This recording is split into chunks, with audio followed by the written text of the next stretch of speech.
नमस्कार, आप देख रहे हैं राजस्थान 10 बजे और आपके साथ में विजेंद्र सोलंकी। संभागवार बड़ी खबरों का सिलसिला शुरू करते हैं और सबसे पहले बात करते हैं जयपुर संभाग की। यहां की बड़ी खबर बता रहे हमारे सहयोगी योगेश शर्मा। राजस्थान में जारी सत्ता के संग्राम के बीच आज शाम अविनाश पांडे ने एक बार फिर असंतुष्ट कांग्रेस पार्टी के 19 विधायकों से अपील की है कि वह घर वापसी करें। अगर वो अपनी माफी मांगते हुए घर लौटेंगे तो उन्हें फिर से परिवार में शामिल कर लिया जाएगा। आज दिन भर चले घटनाक्रम के बीच होटल फेयरमाउंट में कांग्रेस पार्टी की प्रार्थना सभा का आयोजन किया गया। वहीं देश भर में कांग्रेस पार्टी के कार्यकर्ताओं ने जयपुर को छोड़कर अन्य जगहों पर राजभवनों के बाहर प्रदर्शन किया। मुख्यमंत्री अशोक गहलोत ने आज प्रार्थना सभा में भाग लिया, तो वहीं रणदीप सुरजेवाला ने यह कहकर सनसनी फैला दी कि अगले 48 घंटे में मानेसर में मौजूद 3 पार्टी के विधायक जयपुर लौट आएंगे। 3 मोर्चों पर अशोक गहलोत राजस्थान में जंग लड़ रहे हैं। सचिन पायलट से उनकी सीधी जंग हो रही है, तो दूसरी ओर संवैधानिक मोर्चे पर खासतौर से न्यायपालिका में वो जंग लड़ रहे हैं।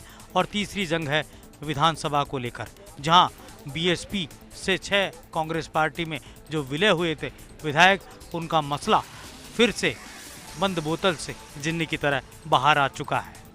यूँ कहा जा सकता है कि जंग में कौन जीतेगा ये अलग बात है, लेकिन राजस्थान में सियासी उथल पुथल लगातार हो रही है और राजनीतिक तापमान चढ़ता और बढ़ता रहता है। कांग्रेस के प्रदेश के प्रभारी महासचिव ने शाम को प्रेस कॉन्फ्रेंस में पत्रकारों से साफ तौर पर कहा कि वो फिर से अपील करते हैं कांग्रेस के उन असंतुष्ट विधायकों से कि वो अपने घर लौट आए और उनकी कोई भी माफ़ी है वो आलाकमान से मांगे। कोई गिले शिकवे है तो आलाकमान उनकी बातों पर गौर करेगा, और अगर वो सच्चे दिल से आते हैं तो उनका परिवार में सम्मान रखा जाएगा और वो एक सम्मान के साथ वापसी करेंगे। कांग्रेस पार्टी ने आज होटल फेयरमाउंट में प्रार्थना सभा करके ये भी जता दिया कि किस तरह से राजभवन उनकी नहीं सुन रहा है। अविनाश पांडे ने प्रेस कॉन्फ्रेंस के जरिए ये कहा कि राज्यपाल लोकतांत्रिक मर्यादाओं का पालन नहीं कर रहे। राजभवन को विधानसभा का सत्र बुलाना चाहिए था, जो कि कैबिनेट के फैसले के अनुरूप होता है और उस पर वो अवरोध नहीं खड़ा कर सकते। कांग्रेस के लिए एक नई आफत लेकर आया है उन 6 विधायकों का मसला जो बसपा छोड़कर कांग्रेस में शामिल हो चुके हैं। बीएसपी और बीजेपी दोनों ही इस मसले को लेकर अदालत में जाने को लगातार तैयारी में है। तो वहीं यूं कहा जा सकता है कि राजनीति कहीं और चल रही है, और जाहिर है ये मैजिक फिगर का गेम है, जिसके तहत ही इन विधायकों को तब अशोक गहलोत ने कांग्रेस पार्टी में शामिल करा लिया था, जिससे कांग्रेस पार्टी के पास पूर्ण बहुमत साफ तौर पर हो जाए, और यही देखने को मिला। अब आगे की रणनीति कांग्रेस पार्टी की क्या रहती है वो अलग बात है, लेकिन ये ज़रूर है कि अगर राजभवन कांग्रेस की नहीं सुनता है तो कांग्रेस के विधायक दिल्ली जाएंगे और दिल्ली जाकर राष्ट्रपति भवन पर गुहार लगाएंगे कि राजस्थान में लोकतंत्र खतरे में है। कांग्रेस पार्टी के 102 विधायकों ने सोशल मीडिया पर वीडियो पोस्ट जारी करके भी ये बात कही है। वहीं जयपुर संभाग की एक और बड़ी खबर बता रहे हमारे सहयोगी निजाम कंटालिया। प्रदेश के सियासी संग्राम में आज का दिन बेहद महत्वपूर्ण रहा। राजस्थान हाईकोर्ट से लेकर सुप्रीम कोर्ट में आज अलग अलग 3 मामलों की सुनवाई हुई। एक और जहां विधानसभा के अध्यक्ष सीपी जोशी की ओर से सुप्रीम कोर्ट में दायर विशेष अनुमति याचिका यानी एसएलपी को वापस ले लिया गया है। राजस्थान हाईकोर्ट के 24 जुलाई के फैसले के बाद ये माना जा रहा था कि विधानसभा अध्यक्ष अपनी विशेष अनुमति याचिका को वापस ले लेंगे, क्योंकि मुख्यमंत्री खेमा अब कानूनी लड़ाई के बजाय राजनीतिक लड़ाई को तरजीह देगा। राजस्थान हाईकोर्ट में भी आज भाजपा विधायक मदन दिलावर की ओर से दायर की गई याचिका पर सुनवाई हुई। सुनवाई के दौरान मदन दिलावर की ओर से कहा गया कि उनके विधानसभा अध्यक्ष ने उनकी एप्लीकेशन पर जो निर्णय लिया है उनकी जानकारी उन्हें नहीं है। अदालत ने कोर्ट में मौजूद सरकारी अधिवक्ता को निर्देश दिए कि वो 1 घंटे के अंदर बताएं कि विधानसभा अध्यक्ष ने क्या फैसला इस मामले में लिया है। दोपहर बाद हुई सुनवाई में सरकार की ओर से कोर्ट को बताया गया कि विधानसभा अध्यक्ष ने 24 जुलाई को ही मदन दिलावर की जो याचिका थी उसको निस्तारित कर दिया है, जिसके बाद याचिका को राजस्थान हाईकोर्ट ने ये कहते हुए खारिज कर दिया कि ये तकनीकी आधार पर अब सारहीन हो गई है। इस मामले में मदन दिलावर को ये छूट दी गई है कि वो अब अपने इस मामले में कोई नई याचिका पेश कर सकते हैं। इस मामले में तब नया मोड़ आ गया जब राज्यपाल कलराज मिश्र को हटाने की मांग को लेकर राजस्थान हाईकोर्ट में एक जनहित याचिका दायर की गई। एडवोकेट शांतनु पारीक की ओर से दायर की गई जनहित याचिका में ये गुहार लगाई गई है हाईकोर्ट से कि राज्यपाल जो है वो अपने संवैधानिक मूल्यों का या कहे कर्तव्यों का निर्वहन सही ढंग से नहीं कर रहे हैं। सुप्रीम कोर्ट के नाबिया केस का भी जिक्र करते हुए कहा कि वो सुप्रीम कोर्ट के उस फैसले का भी सम्मान नहीं कर रहे हैं। इसलिए केंद्र सरकार को पक्षकार बनाते हुए राज्यपाल को हटाने की गुहार लगाई गई है। रुक करते हैं बीकानेर संभाग का, यहाँ की बड़ी खबर बता रहे हमारे सहयोगी लक्ष्मण राघव। प्रदेश में अब एफआईआर पॉलिटिक्स जोरों पर है। इसका असर बीकानेर में भी दिखाई दे रहा है। आज बीकानेर में शहर भाजपा के जिला अध्यक्ष अखिलेश प्रताप की अगुवाई में कांग्रेस के 3 नेताओं, कांग्रेस के जिला अध्यक्ष यशपाल गहलोत, पूर्व मंत्री वीरेंद्र बेनीवाल और प्रदेश कांग्रेस सचिव जियाउर रहमान आरिफ के खिलाफ परिवाद दिया गया। परिवाद में कहा गया है कि इन नेताओं ने प्रदर्शन के दौरान आपदा प्रबंधन अधिनियम की धज्जियां उड़ाई हैं। इनके खिलाफ एफआईआर दर्ज की जाए। कहा गया है जब आम आदमी के खिलाफ चालान हो रहा है और कार्रवाई हो रही है तो कांग्रेस के नेताओं के खिलाफ भी एफआईआर दर्ज हो। तो इधर शाम ढले कांग्रेस भी हरकत में आई। कांग्रेस के जिला अध्यक्ष यशपाल गहलोत की अगुवाई में एक ज्ञापन राष्ट्रपति के नाम जिला कलेक्टर को सौंपा गया है।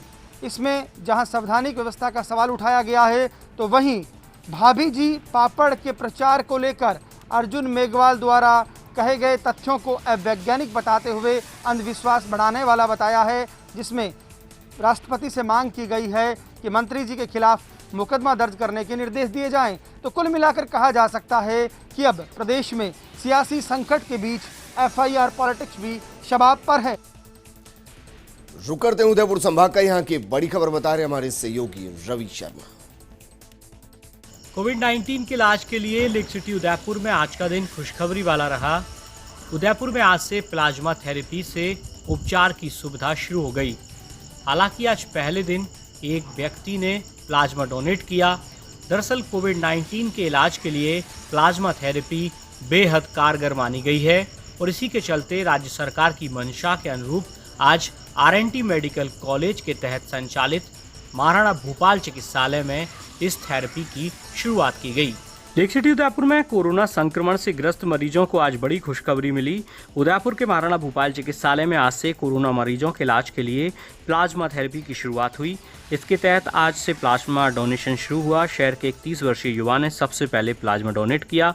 दरअसल कोरोना संक्रमित मरीजों के इलाज के लिए प्लाज्मा थेरेपी बेहद कारगर साबित रही है। ऐसा कोई भी व्यक्ति जो कोरोना संक्रमित होने के बाद पूर्णतः ठीक हो चुका हो और जिसकी आयु 55 साल से कम हो वो प्लाज्मा डोनेट कर सकता है। इसके लिए महाराणा भूपाल चिकित्सालय के ट्रांसफ्यूजन मेडिसिन विभाग में प्लाज्मा डोनेशन के लिए व्यवस्था शुरू हुई।